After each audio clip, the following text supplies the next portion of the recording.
el horizonte. Gracias, Kenito. Ya. Bueno, a ver, aquí está. Ya. Entonces, retroalimentación, prueba número 3. Ya. Veamos entonces el objetivo. Reforzar ideas más importantes sobre la influenza, el virus de la influenza y el sistema inmune. Ya, más o menos. Dentro de algunas preguntas que fueron menos respondidas estaría, como les decía, esto. ¿Ya? Bueno, y aquí vamos, aspectos generales sobre la influenza. Todo lo que ahí está escrito, ustedes lo conocen. No hay nada nuevo, pero igual hay de repente algún detallito, alguna cosita que se ha olvidado o no se ha tomado en cuenta y que pudo significar, ¿no es cierto?, que en la prueba yo me equivocara en responder, por ejemplo. ¿Ya? Bueno, lo primero, ¿no es cierto? Sabemos que la influenza es una enfermedad contagiosa que se transmite, ¿no es cierto?, que afecta vía respiratoria, ¿ya? Y que es causada por el llamado virus de la influenza, ¿no es cierto? Y esto va a afectar la vía respiratoria, bueno, nariz, garganta, y en algunos casos más graves, ¿no es cierto?, puede afectar a los pulmones, incluso causar neumonía y también llevar a la muerte. ¿Ya? Nosotros hablamos de que esta es una enfermedad que en algunos momentos de nuestra historia, ¿no es cierto?, ha causado pandemia. ¿Ya? Y esa primera, ¿no es cierto?, esa primera pandemia lo vemos en 1918, más o menos, entre 1918 y 1920. ¿Ya? Bueno, ahora, ¿cómo se transmitiría? Los expertos insisten en que fundamentalmente decíamos que era a través de estas microgotitas que se generan cuando una persona enferma puede hablar, ¿no es cierto? De repente que hable muy efusivamente, ¿no es cierto? Se pueden eliminar gotitas de saliva, las microgotitas, puede estornudar o pueda toser, y estas quedan en el aire. ¿Ya? Y una persona sana, ¿no es cierto?, aspira esas microgotitas y eso, de esa manera, es al parecer lo más frecuente que ocurre. Y la otra manera también frecuente, que no está mencionada aquí en el PPT, ¿no es cierto?, en esta diapo, es el hecho de que una persona enferma, ¿no es cierto?, estornude, se tape la boca y las manitos, ¿no es cierto?, con los agentes patógenos en este caso, y toma algún objeto, la perilla, ¿no es cierto?, de una puerta, que tomó, no sé, un teléfono, que tomó algún vaso y lo toma otro sano también. De esa manera también, ¿no es cierto?, es frecuente el contagio. ¿Ya? Bueno, y dígame, ¿me va a preguntar algo? ¿No? Ya. Y lo otro, que los científicos, ¿no es cierto?, están claros, los investigadores, porque nosotros sabemos que en relación a las enfermedades se hace bastante investigación, sobre todo enfermedades que pueden convertirse en pandemia y enfermedades que pueden provocar, ¿no es cierto?, la muerte a un número considerable en la población. ¿Ya? Y por otro lado, ¿no es cierto?, está que esta enfermedad es estacional, aparece en ciertas épocas del año. ¿Ya? Por ejemplo, esa es la experiencia que nosotros tenemos en nuestro país, ¿no es cierto? Y la única forma de prevenirla sería a través de, o sea, evitarla, ¿no es cierto?, vacunándose anualmente contra los virus, estos virus de la influenza. ¿Ya? Sí, también, bueno, está la medida, el hecho de que si yo sé que hay algún enfermo o alguno que podría tener, ¿no es cierto?, la influenza, es que, bueno, el lavado de manos, el usar mascarilla, aislar a la persona, porque no cuesta mucho, ¿no es cierto?, transmitirla. ¿Ya? Bueno, cosas que nosotros en general también sabemos bastante y las aplicamos porque estamos viviendo otra pandemia, ya no es la influenza, pero estamos en otra pandemia que nos ha tenido bien complicado, ya vamos para los 2 años, o sea, que apareció esta pandemia fácilmente, ¿ya? Bueno, habíamos visto que esta influenza, ¿no es cierto?, no avisaba cuando podía aparecer, sino que aparecía, ¿no es cierto?, repentinamente. Y tenía una serie de síntomas. Ahora, no es que a una persona le vayan a dar todos los síntomas, no, pero algunos de ellos como la fiebre, puede dar o no, o sentirse afiebrado, con escalofrío, todo dolor de garganta, secreción, congestión nasal, ¿ya? Dolores musculares, eso es como, mm, como cansancio, pesadez, ¿no es cierto? Malestar en el cuerpo, ¿ya? Dolores de cabeza, si hay fiebre generalmente las personas pueden tener, ¿no es cierto?, dolor de cabeza, ¿ya? También puede haber vómito y diarrea, pero eso no es tan frecuente, ¿no es cierto? Por ejemplo, ¿ya? Bueno, eso era como los síntomas. Ahora, ¿qué cosa no está mencionado ahí? Pero no olvidar que el periodo de incubación de la influenza es como más bien breve, va de entre 1 a 4 días. ¿Ya? Entonces, nos podemos contagiar como bien fácilmente, ¿no es cierto? Y en poco tiempo desarrollar la enfermedad. Bueno, lo otro que aprendimos, ¿no es cierto? Que esta enfermedad es causada por el virus de la influenza, ¿ya? Y que existían, bueno, hay, como dice ahí, pertenece a esta familia, Orthomyxoviridae, y que había, ¿no es cierto?, 3 tipos que se conocían de influenza, A, B y C, ¿ya? Pero dentro de esa, la tipo A, ¿no es cierto?, es tal vez la más grave, la que afecta más a la población y que podría incluso provocar la muerte. Por otro lado, ¿no es cierto?, la influenza tipo A eh, es la que puede producir pandemias, por ejemplo, ¿ya? Y que podría llegar incluso a provocar la muerte, ¿ya? No así la tipo B, ¿ya? Y la tipo C. ¿Ya? La C es la más, como podríamos decir, como inocua, la que produce menos molestia, incluso puede ser hasta imperceptible de repente que nos dé, digamos, que no tengamos síntomas, ¿ya? Bueno, pero de acuerdo a lo que plantea, ¿no es cierto?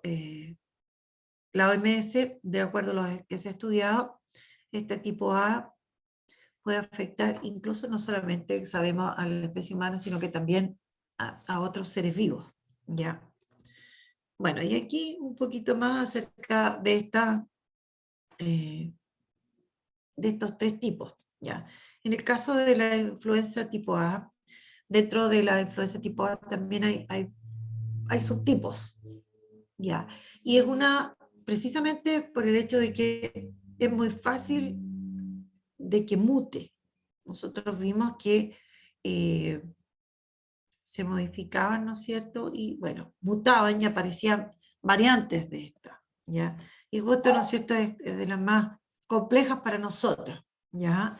Ahora, en el caso, bueno, del tipo A, ¿no es cierto?, hay vacuna para esta, es lo bueno, y cuando generan o crean estas vacunas, ¿no es cierto?, van incluyendo como subtipos de esta variante A, ¿ya está?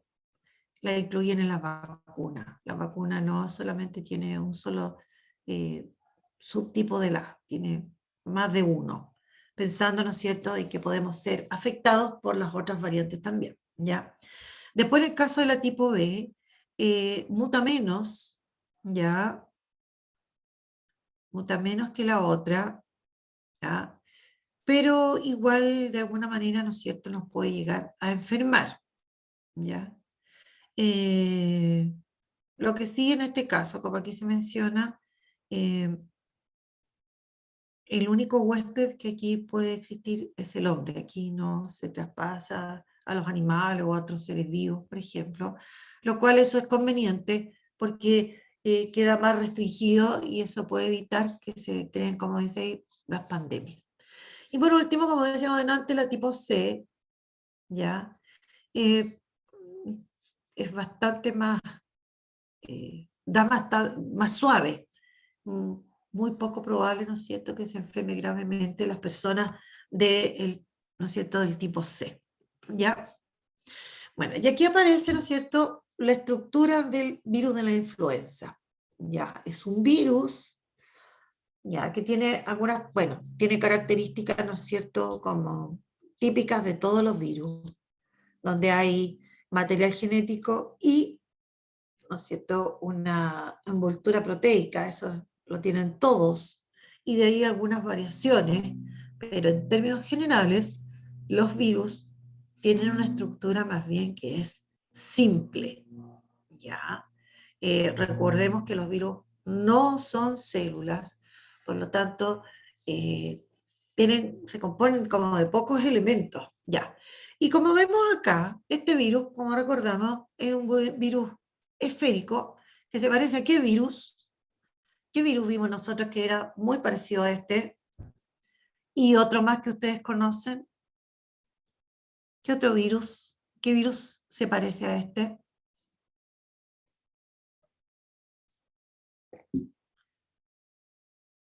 Hay 22 personas. Alguno de los 22 yo creo que me podrá contestar, me podrá responder. El coronavirus, ¿no? El coronavirus, correcto, ¿no es cierto? Bueno, la verdad es que en estos años, 8 meses más o menos que nosotros llevamos de pandemia, nos han bombardeado con información del coronavirus. Lo vamos a estudiar, ¿ya? Sí, vamos a hablar de todas maneras. Importante también porque, bueno, han aparecido vacunas, ¿no es cierto? Y también saber algún poquito más, algunas cositas extra. Pero, como dice la compañera, muchas gracias, ¿no es cierto? El coronavirus son bastante parecidos. Y había otro más que se parecía a este, que también era esférico, así, que tenía esta especie, estas espículas que se le llaman, ¿no es cierto? ¿Cuál era el otro que también era esférico, así, que se parecía?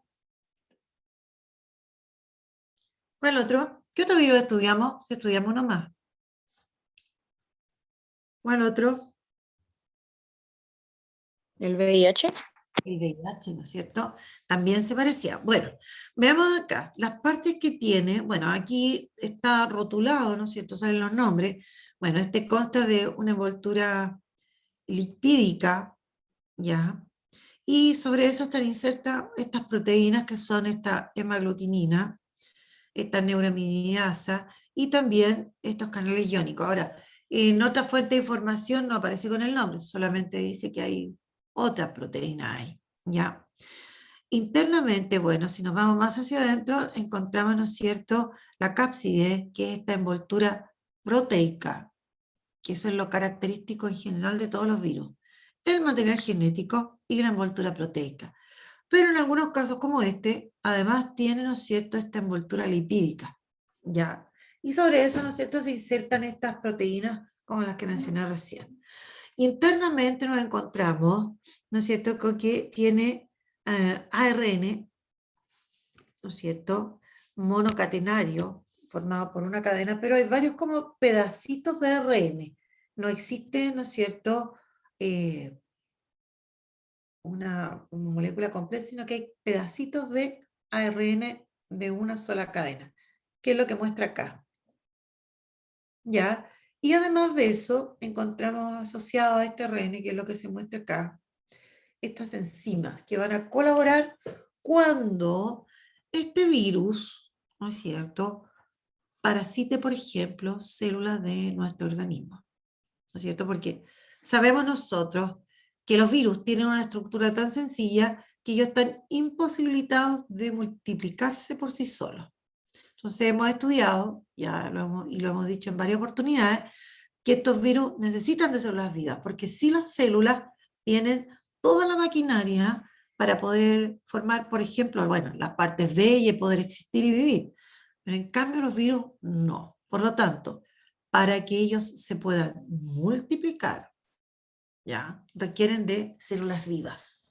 Entonces, ¿qué hacían? Ingresan, en este caso, el virus de la influenza logra ingresar al interior de la célula, ¿ya?, por ejemplo, de la vía respiratoria, y eh, ingresa completito y luego queda al descubierto su material genético que se incorpora al material genético de la célula y así la célula, en palabras muy sencillas, empieza a trabajar y a formar, ¿no es cierto?, las distintas partes del virus y luego se ensamblan y aparecen estos nuevos virus, ¿ya?, que van a quedar libres y van a poder infectar también a otras células, ¿ya? Bueno, Y que es importante entender que la estructura que en este caso tiene el virus, bueno, le permite, ¿no es cierto?, apoderarse de las células para que estas células trabajen para él, ¿ya? Bueno, y aquí nosotros, otro de los temas que vimos, que tenía relación, obviamente, no solamente con la influenza, que es una de las enfermedades infecciosas importantes que nosotros debemos considerar, ¿ya?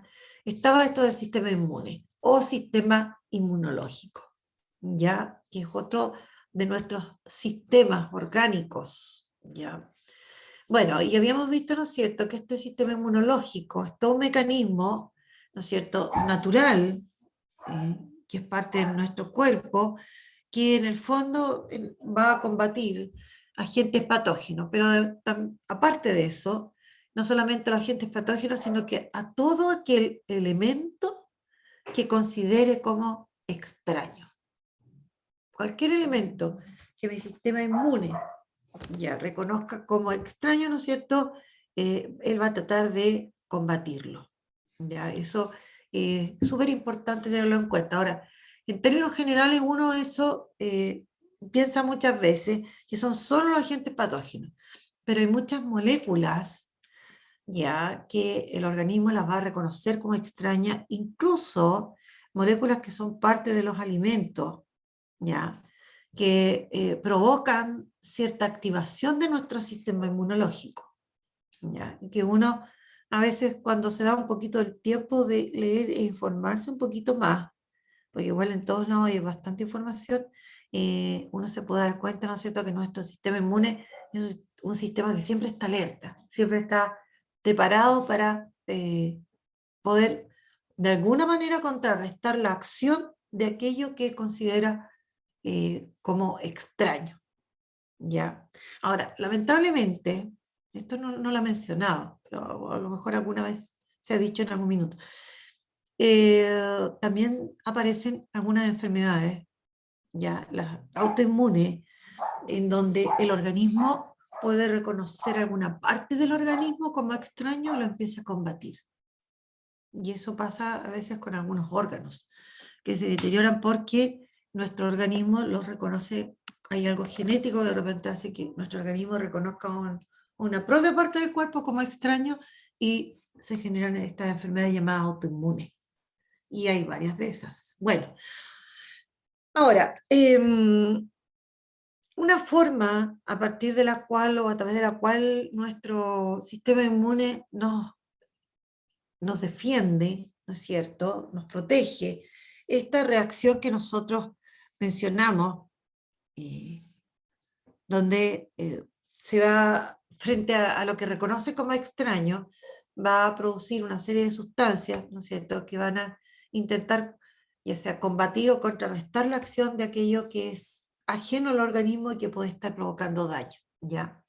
Ahora, todos estos cuerpos que son reconocidos como extraños, ¿no es cierto?, que el organismo los reconoce como extraños, los combate, ¿ya?, son los que nosotros llamamos los antígenos. Y pueden ser moléculas, por ejemplo, que estén en los alimentos, como también o elementos externos también, ¿no es cierto?, como también pueden ser agentes patógenos. Por lo tanto, la gama de elementos reconocidos como extraños no es pequeña, ¿ya? Pero sí debemos entender que nuestro organismo, ¿no es cierto?, nos defiende y está alerta para protegernos, ¿no es cierto?, y poder contrarrestar o eliminar aquello que nos puede causar daño. Pero nosotros igual debemos tratar de ser responsables en el sentido de tratar de mantenernos lo mejor posible, ¿ya? Y no sobrecargar también a nuestro sistema inmune que siempre esté funcionando, ¿no es cierto?, frente a elementos que puedan ser extraños, ¿ya? Por ejemplo, ¿ya? Bueno, y aquí aparecen los componentes del sistema inmune, que esto lo tomé tal cual está, así, tal cual, porque los otros lo saqué de otro lado, así igual, para que fuese distinto, pero diciendo lo mismo finalmente.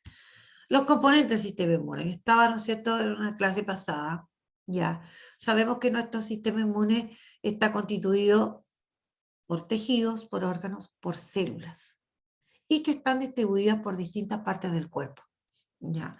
No están localizados específicamente en un lugar, sino que precisamente están distribuidos, ¿ya? Y de esa manera, ¿no es cierto?, estas moléculas que también se generan por parte del sistema inmune para defendernos, o células y los tejidos, ¿ya? En el fondo, la idea es poder contrarrestar estas agresiones que causan, ¿no es cierto?, patógenos u otros elementos considerados como extraños, ¿ya? Bueno, y ahí está, nombramos, los mencionamos el otro día, ahí está. Bueno, y aquí aparece, ¿no es cierto?, que habíamos visto que, bueno, nuestro sistema inmune nos protege, y ahí hablamos cuando hablamos de protección, ¿no es cierto?, hablamos de la inmunidad. Entonces, veíamos que se producía en nuestro organismo, había como dos formas de inmunidad, la que llamamos innata, o también podíamos hablar de inmunidad inespecífica, ya. Y la otra que era la inmunidad adquirida o inmunidad específica. Estos apellidos que tiene la inmunidad, bueno, tienen relación con algunos aspectos que aquí vamos a mencionar. Por ejemplo, en el caso de la inmunidad innata, ¿no es cierto?, la piel intacta constituye, ¿no es cierto?, un elemento que va a actuar como una barrera y que va a colaborar con defendernos contra agentes patógenos, por ejemplo. ¿Y por qué dirá aquí piel intacta? A ver, ¿por qué la piel intacta? ¿Por qué menciona ahí la piel intacta? ¿Qué pasa si a la piel se le hace una herida? ¿Por qué no es bueno que se haga una herida, aunque sea una herida pequeña?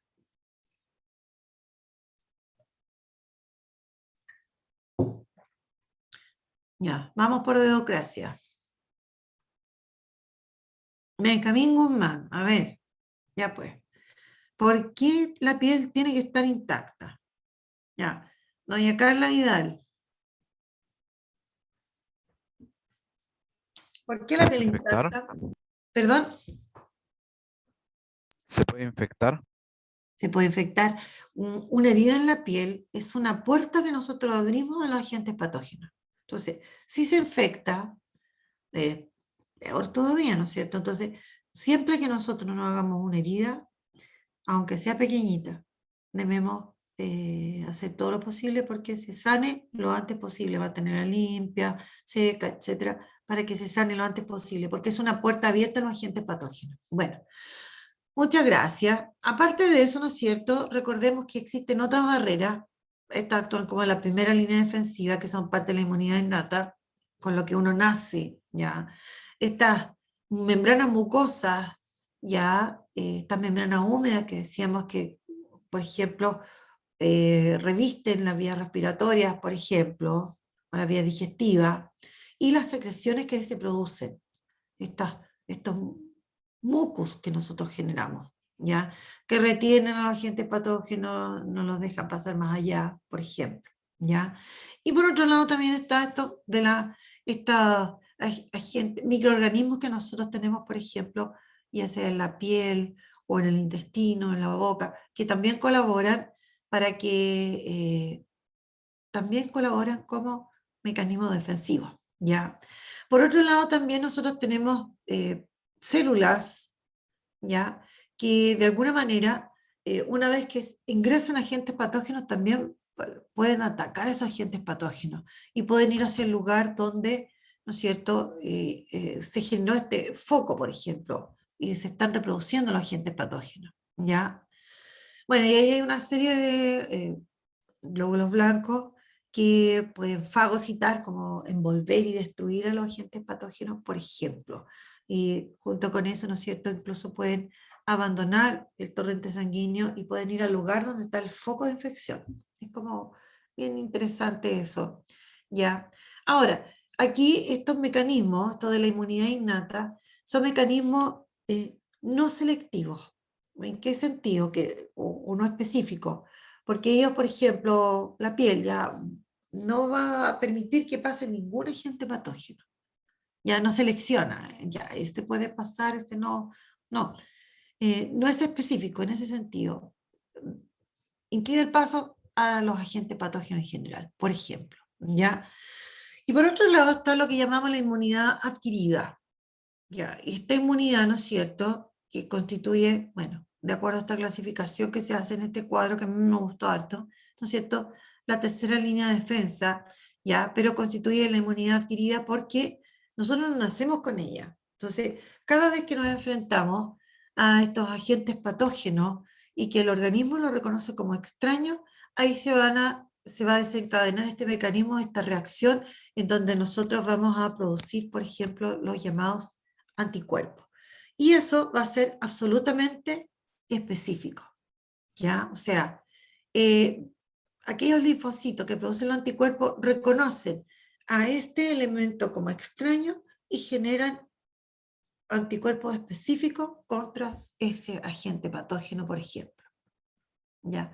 Por eso se habla de que es una inmunidad específica y adquirida, ¿no es cierto? Es porque en la medida que nosotros nos enfrentamos a estos elementos que son extraños en nuestro organismo, ahí mi sistema inmune en el fondo reacciona, ¿ya? Ahí es donde empieza a producir, ¿ya? Y por eso se habla de inmunidad adquirida. Ahora, recordemos que hay anticuerpos que pueden perdurar en mi organismo por un buen tiempo, ¿ya?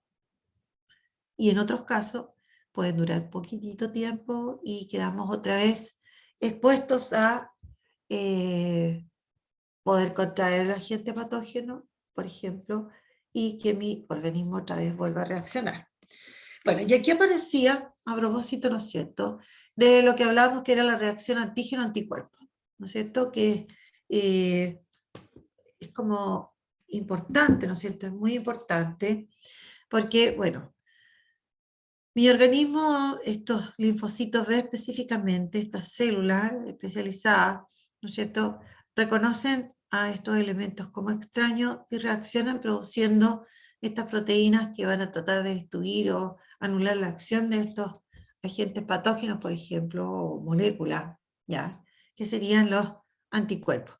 Y aquel elemento extraño, ¿no es cierto?, que es reconocido y que va a generar o no, va a influir para que se produzcan estos anticuerpos por parte de estos linfocitos, ¿no es cierto? Esto es todo este mecanismo que se desencadena en lo que se llama la reacción antígeno-anticuerpo. Y eso lo tenemos, ¿no es cierto?, todos en el organismo, ¿ya? Pero, insisto, esto es parte de lo que constituye la inmunidad adquirida, ¿ya? Porque tiene que estar este antígeno fundamentalmente presente, haber aparecido para que se generen estos anticuerpos, ¿ya? Bueno, ¿qué estudiamos hoy? ¿Qué vimos hoy? ¿Qué hemos visto? Preguntas, a ver, dudas que pueden haber surgido. Oh, mi cámara sigue apagada, no pasa nada. Ya, preguntas. O estamos igual que antes en el sentido de que no hay dudas, etcétera, etcétera. ¿Preguntas? ¿No? Ya. Bueno, mañana les recuerdo, por favor, a los deudores, no pasen a ser deudores morosos, ¿ya? Para que no haya que tomar más medidas. ¿Para qué? Pues si ustedes son grandes, son inteligentes, así que, por favor, mañana dar la prueba, ¿ya? Yo creo que esta retroalimentación igual sirve, estamos volviendo a hablar del tema. Lo próximo que viene, nosotros vamos a hablar de vacunas, un poco más, vamos a hacer historia y vamos a conocer un poquitito más acerca de cómo se hace la vacuna un poquitito. Y vamos a hablar del coronavirus también. Ya, eso es lo próximo que viene y que se va a tomar en cuenta para la última prueba. ¿Ya? Ya, niños, que estén súper bien, a cuidarse mucho, ¿ya? Nos vemos entonces. Chao, chao. Gracias, Kenito. Chao, profe. Chao, chiquillos.